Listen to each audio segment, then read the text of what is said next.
მოგესალმებით. ტრადიციულად 4 შაბათს საინფორმაციო გამოშვების შემდგომ ეთერშია ბიზნეს ინსაიდერი. ვსაუბრობთ ეკონომიკის მნიშვნელოვან საკითხებზე. ბუნებრივია, სულ რამოდენიმე წუთში ვისაუბრებთ ჩვენ სტუმართან ერთად, თუმცა მანამდე მოვიხილოთ ის აქტუალური საკითხები, რომელიც დღეს იყო და დღეს ეკონომიკურ ნაწილში ბუნებრივია ერთ-ერთი ყველაზე უფრო მნიშვნელოვანი თემა, თუ ყველაზე მნიშვნელოვანი არა, შეეხებოდა საქართველოს ეროვნული ბანკის მონეტარული პოლიტიკის კომიტეტის გადაწყვეტილებას, მონეტარული პოლიტიკის განაკვეთი, ეგრეთ წოდებული რეფინანსირების განაკვეთი საქართველოს ეროვნულ ბანკმა უცვლად 8%-ზე დატოვა. ბუნებრივია, უცვლად 8%-ზე დატოვება და გამიმარტოთ ზოგადად რას ნიშნავს უფრო შედარებით უფრო მარტივ ენაზე მონეტარული პოლიტიკის განაკვეთი და ვის ეხება ეს? ფაქტურად ეს ეხება ყველა იმ ადამიანს, რომელსაც აქვს სესხი ეროვნულ ვალუტაში, ლარში და გამომდინარე არსებული პოლიტიკიდან, ლარიზაციის პოლიტიკიდან არ არის ცოტა სესხებლების რაოდენობა, რომელსაც აქვთ ლარში სესხი, შესაბამისად რეფინანსირების განაკვეთის მოქმედება, გაზდა, შემცირება უცვლელ დონეზე დატოვება ბუნებრივია ამ სესხებს ეხება. ფაქტურად შეგვიძლია ვთქვათ, რომ ახლა საპროცენტო განაკვეთი არავის არ გაზდია ამ გადაწყვეტილებიდან გამომდინარე და უფრო მეტიც თუ ჩვენ ავიღებთ დაახლოებით წელიწადი და 3 თვის ჭრილს, წელიწადი და 4 თვის ჭრილს ჯამურად ეროვნულმა ბანკმა ძალიან ბევრი ნაბიჯი გადადგა, რათა ეტაპობრივად შეემსუბუქებინა მონეტარული პოლიტიკის განაკვეთი და მივედით კიდეც 8%-მდე საკმაოდ მაღალი მაჩვენებლიდან, თუმცა ბუნებრივია უკვე ბოლო რამოდენიმე გადაწყვეტილება მთლიანად ვთქვათ ემყარება არსებული ვითარების შენარჩუნებას და ცხადია, როდესაც ხდება მონეტარული პოლიტიკის გადაწყვეტილების კომიტეტის გადაწყვეტილების გამოცხადება, ცხადია ეს არ არის ასე ვთქვათ მხოლოდ ხმათა უმრავლესობით ან მარტივ უმრავლესობით მიღებული გადაწყვეტილება, ბუნებრივია ის ეყრდნობა მთელ რიგ ფაქტორებს, თუ რა რისკები შეიძლება შექმნას მონეტარული პოლიტიკის შემდგომმა გადაწყვეტილებამ, განსაკუთრებული შერბილება ბუნებრივია არის ასევე ცალკეულ შემთხვევაში რისკი პოტენციური ინფლაციის, განსაკუთრებით გამკაცრებამ კი შეიძლება რისკი შეუქმნას ეკონომიკურ ზრდას. თუ ჩვენ შევხედავთ ორივე ამ მაჩვენებელს და თუ ჩვენ გავაანალიზებთ ინფლაციის მაჩვენებელს და ეკონომიკური ზრდის მაჩვენებელს, ვითარება გვაქვს შემდეგი, რომ პირველი 4 თვის საშუალო მაჩვენებელი ეკონომიკური ზრდის არის 8.8%, რაც საკმაოდ მაღალი მაჩვენებელია ეკონომიკური ზრდიდან გამომდინარე. ეს არის მაჩვენებელი, რომელიც არ იყო პროგნოზირებული ბუნებრივია, ამ ხელა მაჩვენებელი არ იყო პროგნოზირებული არც საქართველოს მთავრობის მიერ, ანუ საბაზისო სცენარში და არც ერთი საერთაშორისო საფინანსო ინსტიტუტი ამ მაჩვენებელს არ პროგნოზირებდა, იყო გაცილებით უფრო მოკრძალებული პროგნოზები ამასთან დაკავშირებით, თუმცა მოგეხსენებათ კიდევ ერთხელ, რომ საერთაშორისო ვალუტა ფონდის ბოლო გადახედვა იყო სწორედ 6%-დან 7.3%-მდე და ბუნებრივია მაღალი ეკონომიკური ზრდა გარკვეულ შემთხვევაში, ზოგადად ეკონომიკურ თეორიაში ითვლება, რომ აპრიორი ქმნის რისკებს ინფლაციის, თუმცა საქართველოს შემთხვევაში მაღალმა ეკონომიკურმა ზრდამ ინფლაციური რისკები ნაკლებად შექმნა და უპირატესად ამის მიზეზი არის პროდუქტიულობის მაჩვენებელი, რომელიც ჩვენ გვაქვს ამ შემთხვევაში, რაც გარკვეულად აზღვევს ინფლაციური რისკების მაჩვენებელს, თუმცა რაც შეეხება მიმდინარე ინფლაციას, მიმდინარე ინფლაცია 3.5%-ის ფარგლებშია, მიზნობრივთან ახლოს, როგორც ეკონომისტები აფასებენ ხოლმე ამ ნაწილს, მიზნობრივი ინფლაცია საქართველოს ეროვნული ბანკის მხრიდან არის განსაზღვრული როგორც 3% და მიმდინარე წელსაც ინფლაცია მიზნობრივის ფარგლებში არის დაფიქსირებული. არც ეროვნულ ბანკს არ აქვს, ასე ვთქვათ, ამ შემთხვევაში მოლოდინი მაღალი ინფლაციის, ცხადია რისკები და პესიმისტური სცენარი ამასთან დაკავშირებით არსებობს, მაგრამ მათ შორის თუ ჩვენ ავიღებთ არა მხოლოდ საქართველოს ეროვნული ბანკის შეფასებას, არამედ ბოლო შეფასებას კიდევ ერთხელ საერთაშორისო სავალუტო ფონდის, ბოლო შეფასებას ფიჩის, ამ შემთხვევაში ჩვენ ამ შეფასებებში ვკითხულობთ, თუმცა ეს ბოლო შეფასებები აღვნიშნე, მაგრამ მანამდე ყველა საერთაშორისო საფინანსო დიდი 4-ეულის და ყველა სარეიტინგო სააგენტოს შეფასებას გულისხმობ, უბრალოდ ბოლო შეფასებებიდან გამოვედი ფიჩი და IMF-ი. აქაც ამ შეფასებებშიც აღნიშნულია, რომ ინფლაცია იქნება მიზნობრივი მაჩვენებლის ირგვლივ. ანუ საქართველოში მოლოდინი ინფლაციის ამ კუთხითაც არ არის. ანუ კვლავ შენარჩუნდება მაღალი ეკონომიკური ზრდა და კვლავ ზომიერი იქნება ინფლაცია კიდევ ერთხელ მიზნობრივის გარშემო. რაც ნიშნავს იმას, რომ ნაკლები რისკებია ტურბულენციის და ბუნებრივია ნაკლები რისკებია მოსახლეობის შემოსავლების გაუფასურების, ასე რომ ვთქვათ და ჩვენ ნახეთ ბოლო მონაცემები, სადაც პირიქით ვხედავთ, რომ გაზრდილია მაგალითად დაქირავებით დასაქმებულთა ანაზღაურება, სამეწარმეო სექტორში ანაზღაურება, თუმცა ეს ზრდას ყოველთვის ახლავს ხოლმე მთავარი რისკი, ეს მთავარი რისკი არის ინფლაცია, რომელიც საბედნიეროდ არ არის ამ შემთხვევაში მიზნობრივზე მაღალი, რომელმაც შეიძლება ითქვას, რომ გადაწონოს ზრდის კოეფიციენტი, თუმცა თუ ჩვენ ჩავხედავთ ეროვნული ბანკის დღევანდელ განმარტებასაც, თუ რატომ იქნა განსაზღვრული, რატომ იქნა შენარჩუნებული 8%-იან მაჩვენებელზეც არსებული რეფინანსირების განაკვეთი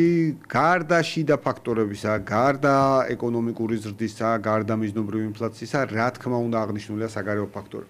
საქართველოს როგორც ღია ეკონომიკა და საქართველოს ეკონომიკაზე, როგორც ღია ეკონომიკაზე ცხადია ძალიან სწრაფად გავლენას ახდენს საგარეო ფაქტორები, ეგზოგენური ფაქტორები, შოკები და ჩვენ ახლა კიდევ ერთხელ ვართ კიდევ ერთი სუბუქად რო თქვათ დაძაბული ვითარების გულისხმობ ისრაელის და ირანის კონფლიქტის, რომელიც რა თქმა უნდა შესაძლოა იყოს უდიდესი წყარო არ შევეხები არც სამხედრო ასპექტს, არც პოლიტიკურ სამსახურში თემას შორს წაგვიყვანს, მაგრამ შეიძლება იყოს უდიდესი წყარო გლობალური ინფლაციური პროცესების გამომდინარე ნავთობიდან და ნავთობი არ არის ერთადერთი, რაზეც შეიძლება გავლენა ჰქონდეს კონფლიქტს, ეს არის ასევე გზები, სავაჭრო გზები და პროდუქციის გადაადგილების საშუალებები ამ შემთხვევაში, რამაც ასევე შეიძლება სურსათის გლობალურ ფასებზე, არა მხოლოდ ნავთობის, არამედ სურსათის გლობალურ ფასებზე იქონიოს გავლენა და ეს ის შემთხვევა, რომელსაც საქართველოს საკუთრივ ვერ აზღვევს და ვერ დააზღვევს, ეს არის საგარეო ფაქტორები და ბუნებრივია აქ არის რისკები. ბუნებრივია იმპორტირებული ინფლაციის, მოგეხსენებათ ინფლაციის სამი კომპონენტი ითვლება იმპორტირებული, ადგილობრივი და შერეული ნაწილი და ბუნებრივია შერეულის და იმპორტირებული შემთხვევაში სადლოა ეს რისკები არსებობდეს, თუმცა ვიმედოვნოთ, რომ აქამდე მაინც და მაინც საქმე არ მივა და შედარებით მოკლე ვადაში იქნება ის არსებული ვითარება გადაწყვეტილი, რომელიც ჩვენ გვაქვს, თუმცა კიდევ ერთი უნდა აღინიშნოს, რომ მიმდინარე გეოპოლიტიკურმა დაძაბულობამ ხაზი გაუსვა, რამდენად მნიშვნელოვანია მშვიდობის უზრუნველყოფა ქვეყანაში, რამდენად მნიშვნელოვანია ხანგრძლივი მშვიდობის შენარჩუნება და რამდენად მნიშვნელოვანია, როცა შვიდი პოლიტიკის ვითარებაში შენ გეგმავს საკუთარ ცხოვრებას, ადამიანები გეგმავენ საკუთარ ცხოვრებას და ამავდროულად გეგმავ იმ რეფორმებს, რომლებიც ბუნებრივია პირდაპირ უნდა აისახოს მოქალაქეების კეთილდღეობაზე. დიახ, არის საკმაოდ ამბიციური, თუმცა რეალისტური მიზანი საქართველოს მთავრობის ამ კუთხით, გულისხმობ ეკონომიკური ზრდის პარამეტრებს, უმუშევრობის შემცირებას მის ბუნებრივ დონემდე,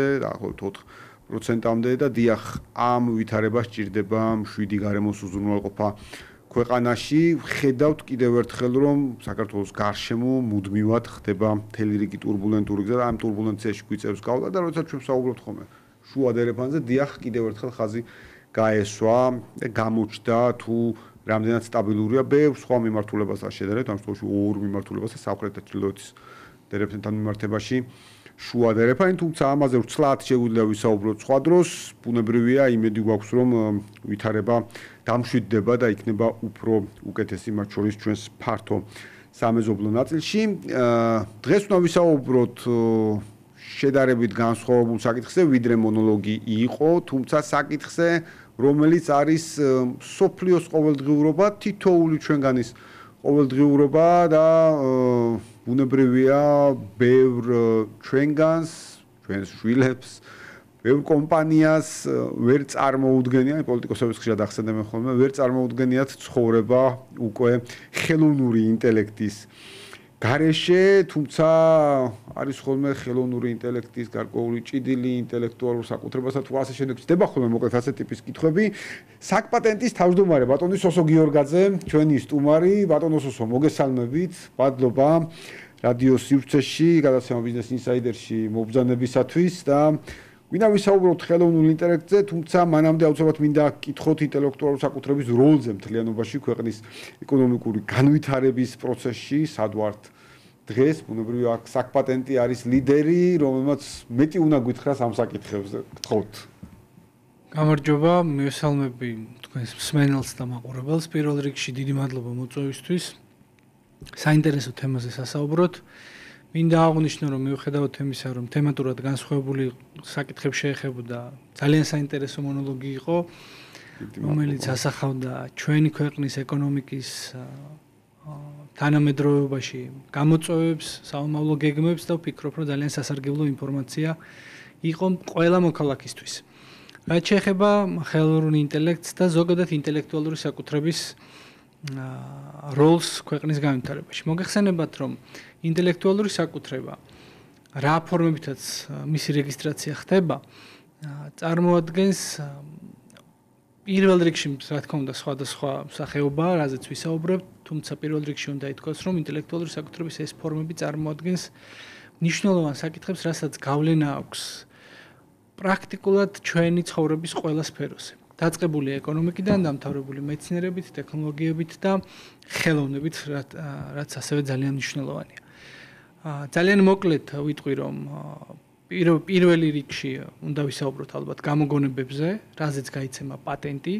პატენტი არის დოკუმენტი, რომელიც ადასტურებს გამომგონებლის უფლებას, მის საავტორო უფლებას უხეშად რომ ვთქვათ, კონკრეტულ გამოგონებაზე, მაგალითად ახალი მედიკამენტი გამოიგონა, ახალი ჯიში გამოიგონა მცენარის, გამოიგონა ახალი ტიპის ძრავი, ფიზიკური რაიმე ვთქვათ პროცესი სხვანაირად ააწყო, ან ნებისმიერ მექანიკური პროცესი. ეს არის ერთი მიმართულება, რომელიც გამოგონებასა და სასარგებლო მოდელებს შეეხება. შესაბამისად, თუ გავითვალისწინებთ, რომ თანამედროვე სამყაროში ტექნოლოგიები განსაზღვრავს მათ შორის ეკონომიკას დიდწილად, ბუნებრივია გასაგებია, რატომ აქვს ინტელექტუალურ საკუთრებას, რატომ აქვს ასეთი დიდი როლი და გავლენა მსოფლიოზე. როგორც უკვე აღვნიშნე, ტექნოლოგიები გარდა ეკონომიკური თვალსაზრისით მისი მნიშვნელობისა ბუნებრივია განსაკუთრებით საინტერესოა სამეცნიერო თვალსაზრისით და მნიშვნელოვანია ბუნებრივია ასევე სამედიცინო თვალსაზრისით, იმიტომ რომ ნებისმიერი გამოგონება, რომელიც დაკავშირებულია მაგალითად მედიკამენტთან, სამკურნალო პრეპარატთან და ან ისეთ ტექნოლოგიებთან, რომელიც გამოიყენება მკურნალობაში, პირველ რიგში ხდება მისი დაპატენტება, რასაც გამომგონებლები პირველი მოქმედება, რასაც გამოგონების შემდგომ აკეთებენ, ეს არის მისი დაცვა როგორც ინტელექტუალური საკუთრების და რა თქმა უნდა იმისთვის, რომ მოხდეს ინდუსტრიალიზაცია და შემდგომ გამოგონებელმა ფიზიკურმა პირმა თუ იმ იურიდიულმა პირმა, სადაც ეს ფიზიკური პირი მუშაობს, მიიღოს კონკრეტული სარგებელი ამ გამოგონებით. გარდა ამისა, ინტელექტუალური საკუთრების სხვა ფორმები ასევე მნიშვნელოვან წვლილს ასრულებს ეკონომიკაში და განსაკუთრებით ეს არის სასაქონლო ნიშანი. სასაქონლო ნიშანი არის სავაჭრო ნიშანი, რასაც ჩვენ ბრენდს ვეძახით, ანუ რა ბრენდის ქვეშაც აწარმოებს თავის საქმიანობას ეს არის იმ ორგანიზაცია. ფასი ხშირად მოგეხსენებათ, რომ სარეკლამო ღირებულება სხვადასხვა პროდუქციის მარკეტინგი წარმოადგენს ასე ვთქვათ, ინვესტიციის ზოგჯერ 50%-ზეც კი ადის საერთო ღირებულების, რასაც ეწევა ესა თუ ის კომპანია თავის საქმიანობაში, რასაც ხარჯავს, ზოგჯერ 50%-ზე ადის მენეჯმენტი. შესაბამისად, მენეჯმენტი ხმარდება კონკრეტული ბრენდის გაპიარებას და მისი იმიჯის შექმნას. აქედან გამომდინარე, მათთვის განსაკუთრებული მნიშვნელობა აქვს ამ სახელწოდების სასაქონლო ნიშნის დაცვას, რომ შემდგომ ის, რაშიც მათ ფული ჩადეს, ის რაც გარანტია მათი რეპუტაციისა, არ მოხდეს ბოროტად მისი გამოყენება სხვა პირების მიერ და შესაბამისად არ მოხდეს კონტრაფაქციული პროდუქტი ბაზარზე, რათა იაფად დამზადებულმა უხარისხმა პროდუქტმა არ გამოიყენოს სხვისი სახელი, იმისთვის რომ დაიკავოს თუნდაც მცირე ნაწილი მომხმარებელთა ნებისმიერ ბაზარზე. ეს არის სასაქონლო ნიშნები. გარდა ამისა, მნიშვნელოვანი ნაწილია ასევე დიზაინი. კონკრეტულად, როდესაც ამა თუ იმ პროდუქტის თუნდაც შეფუთვაც დიზაინია, მაგალითად საიუველირო ნაკეთობის ფორმები, ეს ყველაფერიც დაცულია იმისთვის, რა თქმა უნდა, რომ სხვა კონკურენტებისგან უზრუნველყოფილი იყოს სხვადასხვა პირობების თუ იურიდიული პირების შექმნილი პროდუქცია. საავტორო უფლებებზე ჩვენ გვისაუბრია მათ შორის თქვენთან სხვადასხვა ფორმატში. საავტორო უფლებები ეს გულისხმობს მუსიკალური ინდუსტრიის,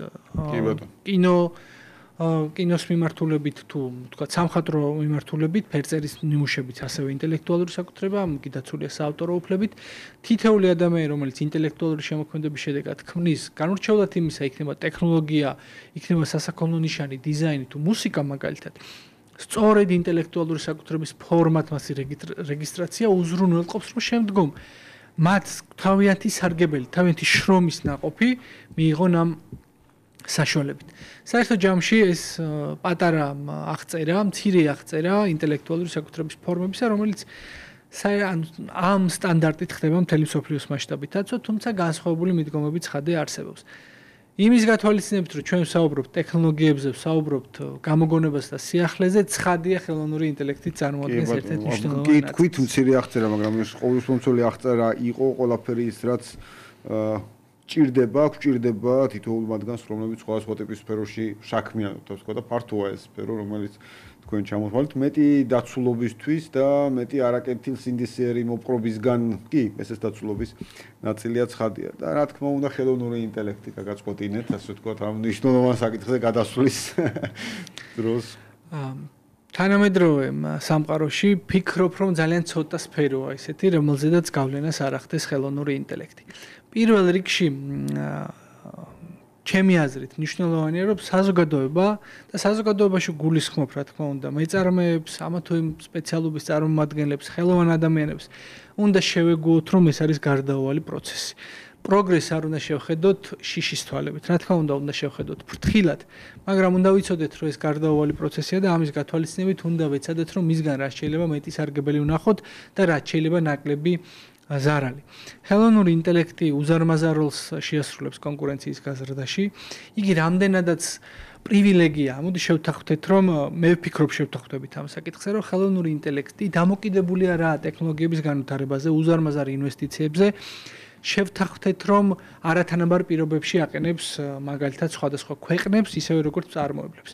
ვისაც ამის ნაკლები რესურსი აქვს, ცხადია აქვს ნაკლები შესაძლებლობა, რომ ხელოვნური ინტელექტი აქციოს თავის უპირატესობას. თუმცა მეორეს მხრივ, ხელოვნური ინტელექტი არ არის ის ნაწილი, რომელზედაც შეზღუდულია წვდომა. მასზე წვდომა შესაძლოა. მეწარმეება ამ შემთხვევაში იმ ადამიანებმა, რომლებიც ტექნოლოგიების სფეროში საქმიანობენ, გამოიყენონ თავიანთი პროდუქტიულობის გასაზრდელად. ნებისმიერ შემთხვევაში უნდა ვიცოდეთ, რომ ხელოვნური ინტელექტი თუ კი დღეს მაგალითად დღევანდელი მოცემულობით მას შეუძლია დამოუკიდებლად გარკვეული დავალებების შესრულება, მაგრამ ის ვერ ანაცვლებს მთლიანად ადამიანის მიერ შესასრულებელ საქმიანობას ვერც ერთ სფეროში. აქედან გამომდინარე, მისი მთავარი ფუნქცია დღეს არის ის, რომ მან გაამარტივოს ადამიანის საქმიანობა. ანუ თუ კი თქვათ 10 სამუშაო მუშახელი ჭირდება რაღაც კონკრეტული შედეგის მიღწევას დასჭირდება ერთი კვირიანი სამუშაო, ხელოვნური ინტელექტის საშუალებით ეს შესაძლებელია მოხდეს 3-4 დღეში პირობითად.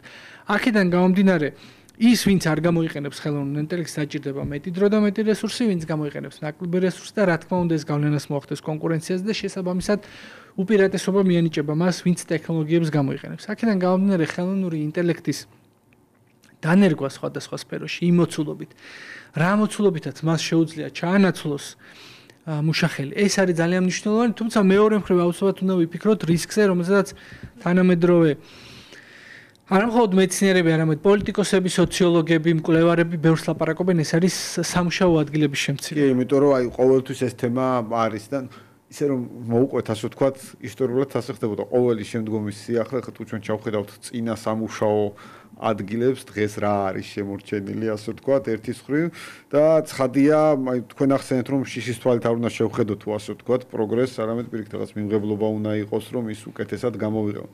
ამ შემთხვევაშიც რა თქმა უნდა, ბევრი ალბათ უყურებს, რომ უამრავი სამუშაო ადგილი შეიძლება დაიკარგოს, მაგრამ არის ერთი თუმცა, რა შეიძლება მოხდეს ამ შემთხვევაში, თუ მას სხვაგვარად შევხედავთ.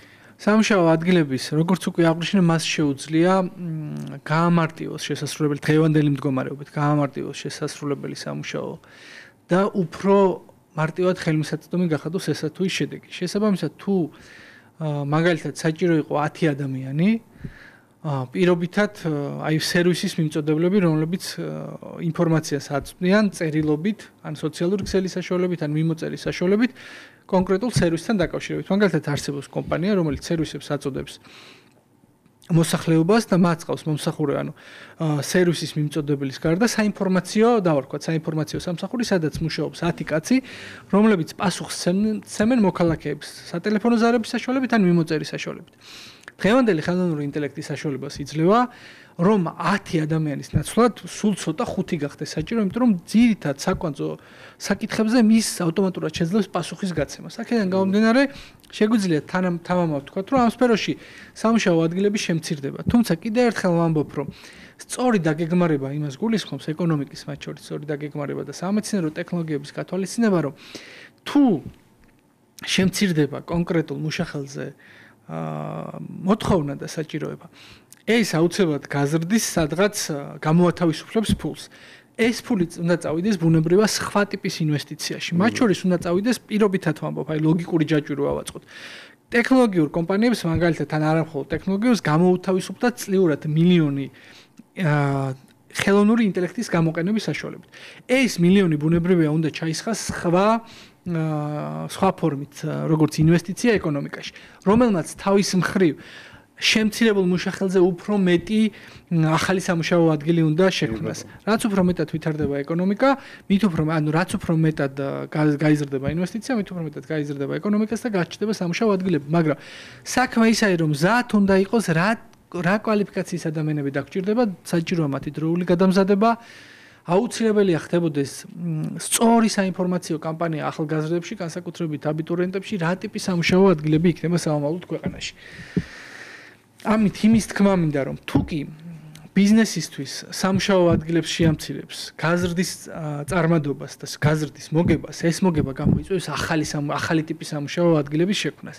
ჩვენი ამოცანა სწორედ ეს არის, რომ შეიყოს ისეთი საინვესტიციო გარემო, როდესაც მიღებულ და მოგებულთან ხას კვლავ სხვა ტიპის ინვესტიციაში განახორციელებენ და სხვა ტიპის სამუშაო ადგილები გაჩნდება და რაც მთავარია, ეს სამუშაო ადგილები, როცა გაჩნდება, უკვე უნდა იყოს მომზადებული გადამზადების კურსი იქნება საუნივერსიტეტო დონეზე იქნება ასე ვთქვათ შერჩეული პროფესიები თუ მიწოდებული იქნება სტუდენტებისთვის ინფორმაცია რა სამუშაო ადგილები იქნება უფრო მეტად ხელმისაწვდომი ეს არის ერთიანი ჯაჭვი რომელზედაც დგას მათ შორის ეკონომიკა და ვისარგებლებ თქვენი ეთერის საშუალებით მე ვიცი რომ ბევრი ახალგაზრდა უსმენს იმიტომ რომ ეს სწორედ ისეთი საკითხებია თქვენი გადაცემა ისეთი პროფილის არის რომ ახალგაზრდებისთვის საინტერესო საკითხებს მოიცავს, მათ შორის ისეთი იმ კატეგორიის ახალგაზრდებისთვის და არამხოლოდ ახალგაზრდებისთვის, რომლებიც მუდმივად ფიქრობენ ინოვაციებზე, შემოქმედებაზე, თავიანთი კარიერის გაგრძელებაზე და ვისარგებლებ შემთხვევით და ვიტყვი, რომ ინტელექტუალური საკუთრების ოფის საკპატენტის, ასევე გაეროს, კერძოდ ინტელექტუალური საკუთრების სოფლიო ორგანიზაციის, რომელიც გაეროს ნაწილია და ქუთაისის საერთაშორისო უნივერსიტეტის ჩართულობით ერთიანი პროექტით ქუთაისის საერთაშორისო უნივერსიტეტში წელს დაიწყება დაინერგა უკვე და შემოდგომაზე დაიწყება სამაგისტრო პროგრამა, ეს არის ინტელექტუალური საკუთრება, მეწარმეობა და ინოვაციები, ეს არის უნიკალური შემთხვევა საქართველოში, როდესაც ასეთი ტიპის მაგისტრატურა ხდება, ამიტომ აერთიანებს სწორედ ამ სამივე კომპონენტს, ინტელექტუალური საკუთრება და პლუს ორი მნიშვნელოვანი ნაწილი, მეწარმეობა და ინოვაციები.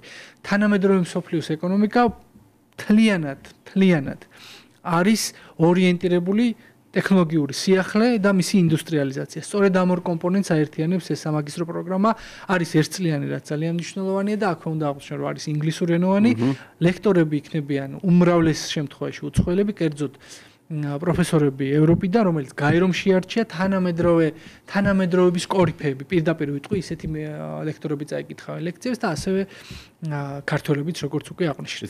ძალიან მნიშვნელოვანი ინფორმაცია და ძალიან ისეთი ნაწილია, ასე ვთქვათ, შესაძლებლობა, რომელიც აქვე საქართველოში შეუძლიათ მიიღონ, ასე ვთქვათ, ამ შემთხვევაში ბუნებრივ სხვებსაც, მაგრამ ნუ საქართველოს მოქალაქეებს და დიდი მადლობა ამ ინიციატივისთვის, ასევე თქვენ, იმიტომ რომ მადლობა რომ საშუალებას არა მხოლოდ რასამოთ, არა მხოლოდ ასე ვთქვათ ზოგად მიმდინარე საკითხებით ხარ დაკავებული, რომელიც უამრავია, არამედ მომავალ თაობაზე, განათლებაზე ზრუნავთ და ეს ყოველთვის ალბათ ყველაზე უფრო საშუალო საქმეა, შეიძლება ასე ითქვას. თუმცა ქუთაისის საერთაშორისო უნივერსიტეტი ის უნივერსიტეტია, სადაც რომელიც ასე ვთქვათ, სწორედ ასე ხედავს, ასე ვთქვათ, ქვეყნის განსაკუთრებით ტექნოლოგიური მიმართულებით. განსაკუთრებით ტექნოლოგიური მიმართულებით. კი ბატონო, მოკლედ ამ კუთხით საშიში არაფერი არ არის. ბუნებრივია საფრთხები არსებობს. კი. და მეორე ნაწილი საფრთხები არის ასეთი. თუ დავაკვირდებით ის გიგანტი კომპანიები, რომლებიც ხელოვნური ინტელექტის ზოგადად ტექნოლოგიების სფეროში საქმიანობენ, მათ შორის კონკურენცია იმდენად დიდია, რომ ისინი ძირითადად ორიენტირებული არიან როგორ განვითარდნენ და როგორ შექმნან უფრო ძლიერი პროდუქტი. საფრთხების დაზღვევაზე ბუნებრივია, რაც ვალდებულება არ აქვს აღებული მაგათად კანონით დაკისრებული, ისინი ნაკლებ რესურსს ხარჯავენ. იმიტომ რომ ისინი ეჯიბრებიან ერთმანეთს, ვინ უფრო მაგარ პროდუქტს შექმნის. აქედან გამომდინარე ვიდრე საფრთხეები ხელმისაწვდომი, ხელშესახები არ გახდება და კონკურენცია არ შეიქმნება ისე ვინ უფრო კარგ დაზღვევას შექმნის ამ საფრთხეებისგან, მანამდე აბსოლუტური კონცენტრაცია არის როგორ შექმნან უფრო ძლიერი ხელოვნური ინტელექტი. მათი საფრთხებისგან დაზღვევაზე ისინი ხარჯავენ მინიმალურ რესურსს, იმიტომ რომ შეჯიბრი როცა მიდის, ამოცანა არის ვინ უფრო უკეთეს შექმნის და ვინ უფრო მეტად დააზღვევს თუ ამაზე მეც იფიქრებენ, სხვა აუცილებლად აჯობებს. აქედან გამომდინარე უნდა ვიფიქროთ, რომ სამწუხაროდ საფრთხეების ანალიზსა და მას დაზღვევაზე ჩემი აზრით ჯერჯერობით სრული კონცენტრაცია არ არის, მაგრამ აუცილებლად მოუწევთ, როცა პირისპირ დავდგებით. იმედი მაქვს, რომ ეს არ იქნება იმ ეტაპზე არ იქნება, როცა გამოუსწრებელი შედეგები შეიძლება დადგეს და საფრთხეები გარდა სამუშაო ადგილების არის მათ შორის ტექნოლოგიური სიმძლავრე. რა სიმძლავრე ექნება ხელოვნურ ინტელექტს? ადამიანები, რომლებიც ხელოვნურ ინტელექტზე მუშაობენ, ახსენებენ ხოლმე, რომ არსებობს კომბინაციები, რომელთა შესრულებაც ხელოვნურ ინტელექტს შეუძლია და თვითონ შემქმნელება არ იციან ზუსტად როგორ ასრულებს ამ კომბინაციებს, მაგრამ დღეს ეს კომბინაციები საფრთხის მომცვლელი არ არის, მაგრამ ფაქტია, რომ ხელოვნურმა ინტელექტმა არსებული რესურსის გათვალისწინებით გარკვეული ამოცანების შესრულება შეძლო, რომელთა მექანიზმი სრულად პროგნოზირებადი წინასწარ არ იყო და გათვლილი. ეს იმას ნიშნავს, რომ მას განვითარების უზარმაზარი პოტენციალი გააჩნია. ამ პოტენციალს როგორ გამოიყენებენ და რა თქმა უნდა, ეს ძალიან ბევრად არის დღეს დამოკიდებული შემოქმედ ადამიანებზე, ვინც მას წერენ, იმიტომ რომ დღეს არ ჩანს ისეთი მოცემულობა, რომ მას დამოუკიდებლად შეუძლია საფრთხე შეუქმნას კაცობრიობას, ადამიანთა ჯგუფს ან რომელიმე ტექნოლოგიებს, მაგრამ მომავალში ამაზე რა თქმა უნდა ვისაუბროთ წინასწარ. ერთი კითხვა, რომელიც ასე ვთქვათ, ზოგადად შეიძლება არსებობდეს, რომ როცა ჩვენ საუბრობთ ხელოვნურ ინტელექტზე, იზღუდება თუ არა რომელიმე სფეროთი მისი გამოყენება, თუ პირიქით ხელოვნური ინტელექტი გამოიყენება ყველგან, პირობითად მეცნიერებიდან თავდაცვამდე, ასე რომ ვთქვათ, მანქანათმშენებლობიდან პირობითად რაღაც სხვა მიმართულებამდე, რომელიც შეიძლება იყოს. აქ გვაქვს თუ არა აქ თქვათ რაიმე ტიპის შეზღუდვა დღეს აი მსოფლიო ტენდენციას რომ შევხედოთ, ანუ სად უნდა ველოდეთ ასე ვთქვათ ხელოვნური ინტელექტის განსაკუთრებულ განვითარებას, თუ შეიძლება ასე საკითხი დაისვას, ასე ვთქვათ, დღევანდელი აი ტრენდებიდან გამომდინარე, რომელიც განვითარებულ მსოფლიოშია. ვფიქრობ, პასუხი შეიძლება ჩანდეს ძალიან რთული, მაგრამ ვეცდები მარტივად უპასუხო. ხელოვნურ ინტელექტს ყველაზე მეტად და ყველაზე დიდი ზომით გამოიყენებენ იქ, სადაც ყველაზე მეტი ინტერესი არსებობს, რა თქმა უნდა, ინვესტიციის, ანუ გამომუშავების, თანხის გამომუშავების და სადაც ყველაზე დიდი ინტერესი არსებობს, მაგალითად, სახელმწიფოების ან დიდი კომპანიების. ანუ შესაბამისად არ არსებობს სფერო, რომელშიც ხელოვნური ინტელექტი არ გამოიყენონ, მაგრამ ყველაზე მეტი ინტერესი აქვს ბუნებრივია იმათ, სადაც ყველაზე დიდი კონკურენცია. მაგალითისთვის რომ ავხსნათ, მაგალითად, რა არის მისი არსი და მისი ძალა? პირველი ეს არის ერთად თავმოყრილი უზარმაზარი ინფორმაცია. ინფორმაცია ყველაფრის შესახებ. ინფორმაცია ლიტერატურის შესახებ, მუსიკის შესახებ, კრიტიკის შესახებ, სამხედრო ინდუსტრიის შესახებ, ფიზიკის შესახებ, ქიმიის, ყველა ტიპის გამოგონების შესახებ. ეს ინფორმაცია ერთად თავმოყრილი ჩვენ შეგვეძლო გვენახა ინტერნეტში, მაგალითად Google-ში. მაგრამ იმისთვის, რომ ეს ინფორმაცია მოგვეძიებია, საჭირო იყო კონკრეტული კითხვის დასმა, კონკრეტული სტატიის მოძებნა, შემდგომ ამ სტატიის ანალიზი და ჩვენ საჭიროებასთან მისადაგება. ხელოვნურმა ინტელექტმა უკვე მოახერხა, რომ მას შეუძლია წვდომა კონდეს ამ უზარმაზარ ინფორმაციაზე და არა მხოლოდ წვდომა კონდეს, არამედ სწორად დასმული კითხვის შემთხვევაში მან გააკეთოს ამ ინფორმაციის ანალიზი და ეს ინფორმაცია მიუსადაგოს ჩვენ საჭიროებას. მაგალითად, როდესაც მეცნიერი ცდილობს კონკრეტული საკითხის გადაწყვეტას, მაგალითად მექანიკაში. მანს ხელოვნური ინტელექტი ვერაფერს ვერ შესთავაზებს ისეც, რაც არავის გამოუგონია. სამაგიეროდ შესთავაზებს ყველაზე ოპტიმალურ გზას იმ ამოცანის ამოსახსნელად, რომელიც მან დაუსახა. კომპლექსურ კომბინაციას ასე. კომპლექსურ კომბინაციას. ანუ მან პირველი შეასრულა, რომ სწრაფად მოუძებნა პრაქტიკულად წამებში მოუძებნა ინფორმაცია, რომელსაც შესაძლოა მას დღეები დაჭირდებოდა და მეორე, მან მოუძებნა უკვე დამუშავებული ინფორმაცია იმ ამოცანის გადასაწყვეტად, რომელიც მას უშუალოდ ჭირდებოდა და შესაძლოა კონკრეტული ამოცანა გადაწყვიტა, თუ კი მას არ ჭირდება, თუ კი ამოცანის გადასაწყვეტად არ იყო ახალი გამოგონება საჭირო, ხელოვნურმა ინტელექტმა მან ეს უკვე შეიძლება ავტომატურად გადაწყვიტოს. შესაბამისად დაიხარჯა უზარმაზარი დრო და რაც მთავარია მეცნიერებისთვის რატომ არის ეს მომგებიანი. მეცნიერს, რომელიც მუშაობს გამოთვლებში მაგალითად რაღაც მიზნისკენ მისწრაფს, რომ თეორემა უნდა დაამტკიცოს. ამ თეორემის დასამტკიცებლად მას პრაქტიკულად ის დრო ანაზღაურებული აქვს, რომელიც მას უნდა გამოეყენებინა სხვადასხვა ინფორმაციის მოძებნებაში, ხელოვნურ გამოთვლებში და ამ ყველაფერს უკვე ხელოვნური ინტელექტი ასრულებს და მეცნიერისთვის მიზნის მიღწევა, ახალი გამოგონება უფრო გახდა ადვილი. და ეს იმას ნიშნავს, რომ მათ შორის ეკონომიკის თვალსაზრისით ჩვენ უფრო მეტად დაახლოებული ვართ ახალ ტექნოლოგიებთან. ხელოვნურმა ინტელექტმა ჩვენ დაგვაახლოვა ტექნოლოგიებთან. ამ ტექნოლოგიებს ჩვენ როგორ გამოვიყენებთ, ეს ადამიანებზეა დამოკიდებული. აქედან გამომდინარე ჩვენ უნდა ვიცოდეთ, რომ სიახლეები ამ სამყაროში ხო ადამიანი უბრალოდ აღმოაჩენს ხოლმე. სინამდვილეში ადამიანი ხო შემოქმედი არ არის. რაღაც არსებობს, ფორმულა არსებობს, გზა არსებობს, უბრალოდ ჩვენ აღმოვაჩენთ, რომ ეს გზა არსებობდა. ხელოვნურმა ინტელექტმა აღმოჩენების არეალი გააფართოვა. უფრო ახლოს ვართ ჩვენ იმ სამყაროს დაფარულ ნაწილთან, რომელიც ჩვენ ნელა-ნელა აღმოვაჩენთ ხოლმე, მე-20 საუკუნე იყო უზარმაზარი პროგრესის ეპოქა, 21 ალბათ კიდევ უფრო დიდი იქნება და ხელოვნური ინტელექტი ამ ყველაფერს კიდევ უფრო მეტად დააჩქარებს. ამიტომ ჩვენ უნდა ვიცოდეთ, რომ ხელოვნური ინტელექტი დაგვეხმარება ახალი ტექნოლოგიების მოძებნებაში, ხელოვნური ინტელექტი დაგვეხმარება ახალი მედიკამენტების შექმნაში, მაგრამ ხელოვნური ინტელექტი ასევე დაგვეხმარება ახალი ტიპის იარაღის შექმნაში. ამ იარაღს ჩვენ ვესვრით თუ არა ერთმანეთს, ეგ უკვე ადამიანების გადასაწყვეტია. როგორც ყოველთვის, ჩვენ ვზრდით შესაძლებლობებს, მაგრამ საკითხავია, ვარ თუ არა მზად ამ შესაძლებლობებისთვის. კი ბატონო, და აი აქვე ბუნებრივად მოდის კითხვა, როცა ჩვენ საუბრობთ რომ მათ შორის მეცნიერებზე, რომ კომპლექსურად შეიძლება ბევრი გადაჭრის გზა მისცეს მეცნიერს ხელოვნურმა ინტელექტმა და ასე შემდეგ. ცხადია ის კითხვა, რომელიც პირდაპირ თქვენი მანდატის ქვეშ არის, რა გავლენა აქვს ხელოვნური ინტელექტს ამ შემთხვევაში ინტელექტუალური საკუთრების უფლებებზე. ხომ არ მოხდება ამ შემთხვევაში ინტელექტუალური საკუთრების დარღვევა გარკვეულწილად. ალბათ ეს არის დილემა, რომელიც, დილემა მინიმუმ საკამათო საკითხი და სოფლიოში. საკამათო საკითხზე უფრო მეტია. მე ვფიქრობ, რომ მალე ჩხუბსაც დაიწყებენ ამ თემაზე, ამდენად აქტუალურია. და რატომ? ჩვენ დიალოგში ბევრჯერ ვახსენე, რომ ხელოვნური ინტელექტი იყენებს ინფორმაციას და იყენებს წყაროებს და ეს ინფორმაცია არის ადამიანის მიერ შექმნილი. დღეს, რითაც ხელოვნური ინტელექტი ვითარდება, რა თქმა უნდა, იმით რომ ეყრდნობა გამოგონებებს სიახლებს, რასაც სწავლობს. სწავლას იშვიათად ხმარობ ხოლმე, იმიტომ რომ სწავლა გარდა ამისა ინფორმაციის მიღებისა, მისი დამუშავება და შემეცნება. შემეცნების უნარი ემოციურ დონეზე ცხადია ჯერ ინტელექტს არ გააჩნია, მაგრამ თქვათ სწავლა. ის ხო იზეპირებს და ანალიზს უკეთებს, ამიტომ ვფიქრობ, რომ შეეფერება ეს სიტყვა სწავლა. სწავლობს იმას მაგრამ სწავლასა და დავაზუსტებ ამ საკითხს, იმიტომ რომ სწორედ ეს არის ხოლმე დავისაგან. სწავლასა და ხელოვნურ ინტელექტს შორის ავლებენ დიდ ზღვარს. იმიტომ რომავლობენ რომ სწავლა ის არის, როდესაც ლიტერატურა წაიკითხე, მაგრამ დაამუშავე და შენებური ინტერპრეტაცია გაუკეთე. იმდენად შენებური, რომ ის აღარ არის უკვე სხვისი პროდუქტი დაგეხმარა რაღაც ახალი შექმნაში.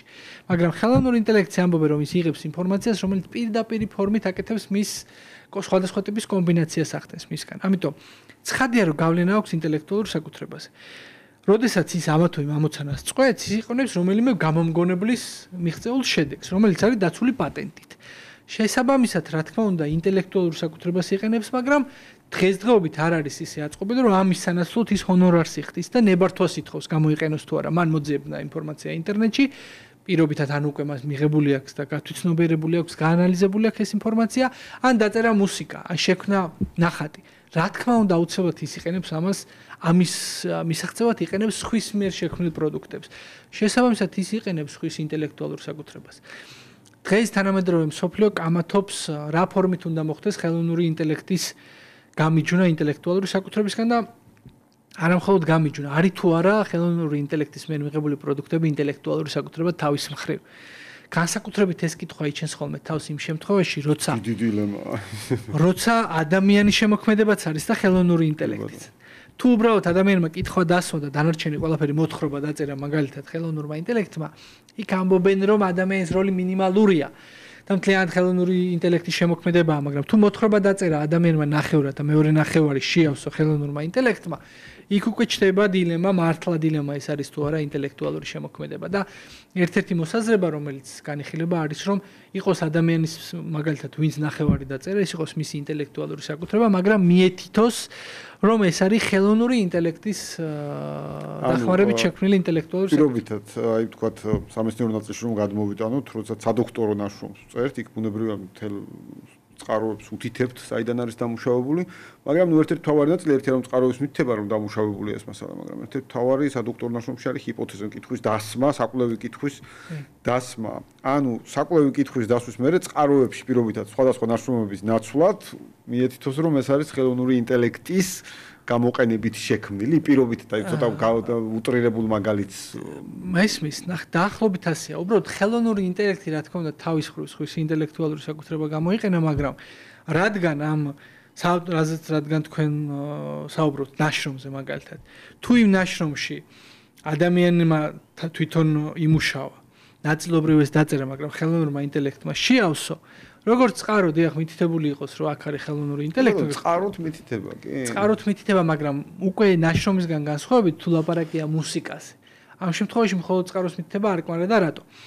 თუ მუსიკა შეიქმნა და ის დაცულია ინტელექტუალური საკუთრების სტატუსით და დაცულია საავტორო უფლებებით, მას თუ სხვა გამოიყენებს, ჰონორარი უნდა გადაუხადოს ავტორს.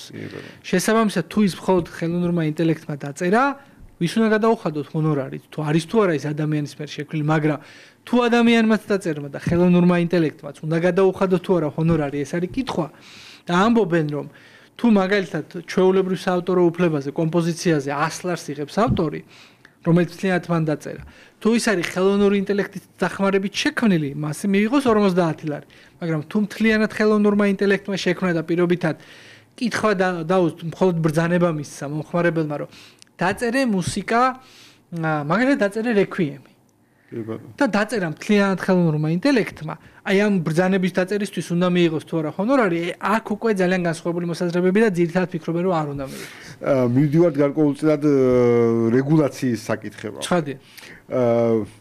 რაც ასევე თქვენი მანდატია ქვეყანაში, ასე ვთქვათ, ინტელექტუალური საკუთრების ნაწილში, არა მხოლოდ, მაგრამ უპირატესად. პირველი თქვენ გვახსენდებით, მოდი ასე ვიტყვი. მე. Sorry, მართებული შენიშვნა. აი როგორ ხდება ვთქვათ, აი რას გვეუბნება კამათის არ იყოს სოფლიო პრაქტიკა ამ კუთხით და სად ვარ ჩვენან რას გეგმავთ? თელ სოფლიოში ყველა აღიარებს, რომ საკანონმდებლო რეგულაციები არ შეესაბამება არსებულ გამოწვევებს. არ არსებობს ქვეყანა, რომელიც გეტყვით, რომ გამოწვევები რომელიმე ქვეყნის კანონმდებლობა გნებავთ ამერიკის შეერთებული შტატები და გნებავთ ჩინეთი. ეს ორი ქვეყანაა, რომელშიც დღეს ხელოვნური ინტელექტი ყველაზე შტატები და ჩინეთი. ჩინეთსაც აქვს რეგულაციები და ამერიკის შეერთებულ შტატებსაც, თუმცა მე ვფიქრობ, რომ გულწრფელი თუ იქნებით, ეს არის მორგებული მათი თუ რა ტიპის სამუშაოებს ეწევიან ხელოვნურ ინტელექტზე, ეს ნორმალურია, ამაში დასწრახი არაფერია. რაც შეეხება ქართულ მოდელს.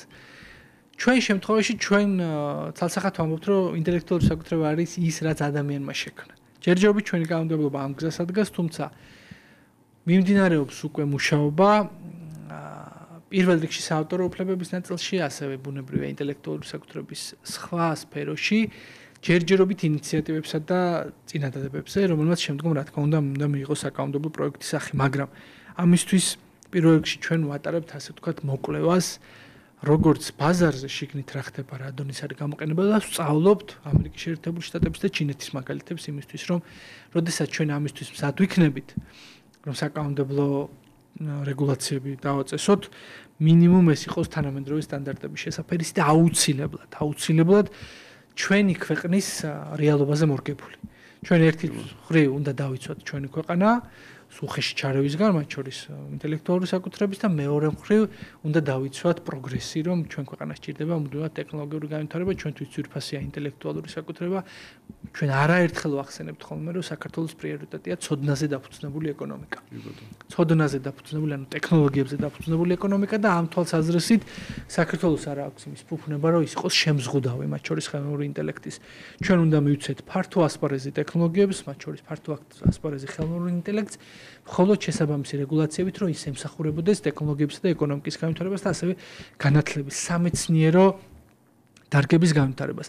ქართული სახელმწიფო, რომელმაც განსაკუთრებულად იცის ინტელექტის ფასი და ინტელექტუალური საკუთრების ფასი და შემოქმედების ფასი, ჩვენ არა ვართ ბუნებრივი რესურსებით, ნავთობისა და გაზით მდიდარი ქვეყანა, მაგრამ მიუხედავად ამისა, ყველამ უნდა ვიცოდეთ, რომ ნავთობზე და გაზზე უფრო მნიშვნელოვანი რესურსი ადამიანის ინტელექტია.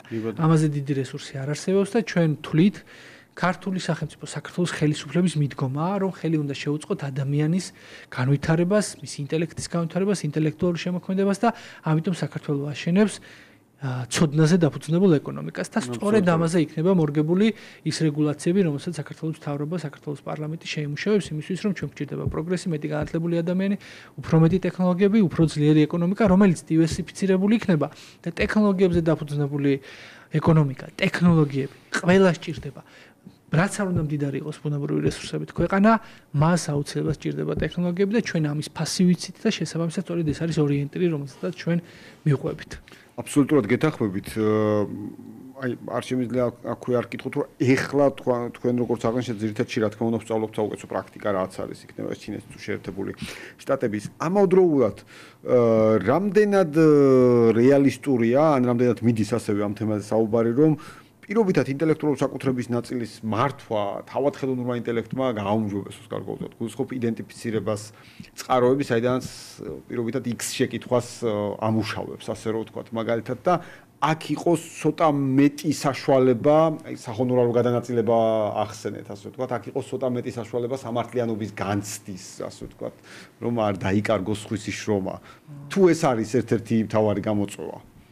მე არ ვიცი ჩვენ დიალოგს რამდენად მოუხდება ახლა ეს შექება მით უმეტეს ჩვენი მეგობრობის გათვალისწინებით, მაგრამ ასეთი კარგი შეკითხვა დიდი ხანია არ მომისმენთ. ალბათ ეს არის არამხოლოდ შეკითხვა, არამედ არის საკითხის შეფასების ძალიან მოკლე და გადასარევი გზა და რატო? ხელოვნურ ინტელექტს რამდენადაც შეუძლია რომ გამოიყენოს სხვისი ინტელექტუალური საკუთრება, ალბათ ამაზე უფრო კარგი ტექნოლოგია იმის დასადგენად, ვისი ინტელექტუალური საკუთრება არის გამოყენებული მუსიკაში ან გამოგონებაში, რა დონით არის გამოყენებული და რა პროცენტით, მე ასეთი ტექნოლოგია არ მეგულება. ცხადია, ეს საკითხი რა თქმა უნდა ყოფილა განხილვისაგანი და ყველა თანხმდება იმაზე, რომ თუკი ინტელექტუალური საკუთრების დაცვის ფორმები უნდა გაუმჯობესდეს, მათ შორის როგორ დაიცვან ინტელექტუალური საკუთრება ხელოვნური ინტელექტისგან, ეს გზა ისევე გადის ხელოვნურ ინტელექტზე. ნამდვილად ასეა. თუ დაუსვი კითხვა ხელოვნურ ინტელექტს, რომ ვინ ან რა პროცენტით ვისი წყარო გამოიყენა? კი, მას შეუძლია ყველაზე კარგად ვისი წყარო გამოიყენა თავის ნაშრომით და არა მხოლოდ იმაში, როდესაც არა მხოლოდ იმ შემთხვევაში, როდესაც ხელოვნურმა ინტელექტმა შექმნა ეს პროდუქტი. სხვა ფიზიკურმა პირმა თუ გამოიყენა თქვათ რაღაც ლიტერატურა ისე რომ არ მიუთითა, ხელოვნურ ინტელექტს შეიძლება ადვილად ეს ტექსტი გაანალიზოს და იპოვოს ვისი წინადადებები და ციტატებია გამოყენებული. ნამდვილად ასე. ისევ ხელოვნურ ინტელექტთან მივიდა საინტერესო თემაა. კარგი კითხვა იყო და კარგი საშუალება ნამდვილად.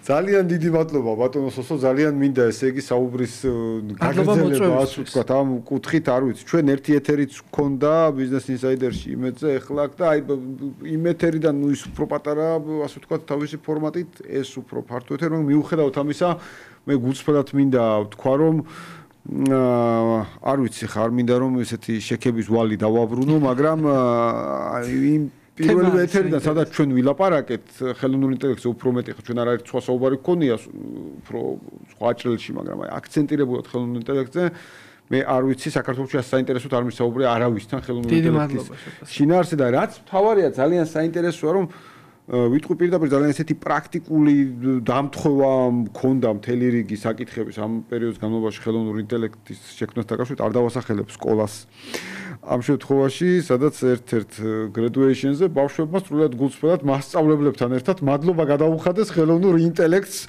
დასასრულის დროს იმდენად ყოველდღიურობაში არის შემოსული რომ შეუძლებელია ამ თემით შენც არ დაინტერესდე და არ გაგიჩნდეს განცდა რომ ჩამორჩები თუ არა ამ თემაზე მუდმივი საუბარი და მუდმივი დისკუსია და ეს არის ჩვენი მიზანი და გავაგრძელოთ ამ თემაზე საუბარი თქვენთან მინდა რომ ყველა შესაძლო ფორმატში ასე ვთქვათ. სიამოვნებით და მადლობა რომ თქვენ დროს უთმობთ ამ საკითხებს. ხელოვნური ინტელექტი ყოველდღე უფრო და უფრო დიდ როლს თამაშობს და შესაბამისად მნიშვნელოვანია რომ ვიფიქროთ, ვიმსჯელოთ ამ საკითხებს. ძალიან დიდი მადლობა ბატონო სოსო, ჩვენს მსმენელს მაყურებელს მადლობას ვუხდი ჩვენი გადაცემით კიდევ ერთხელ დაინტერესებს. მე ვფიქრობ, რომ დღეს ძალიან მნიშვნელოვან საკითხებზე, ძალიან მნიშვნელოვანი საკითხები დავფარეთ ბატონ სოსოსთან ერთად. დღეს ბიზნეს ინსაიდერი ამით დასრულებულია. ჩვენ ტრადიციულად დავბრუნდებით შემდგომ 4 შაბათს, საინფორმაციო 5 საათიანი საინფორმაციო გამოშვების შემდგომ. კიდევ ერთხელ მადლობა, რომ გიყურებდით და გვისმენთ.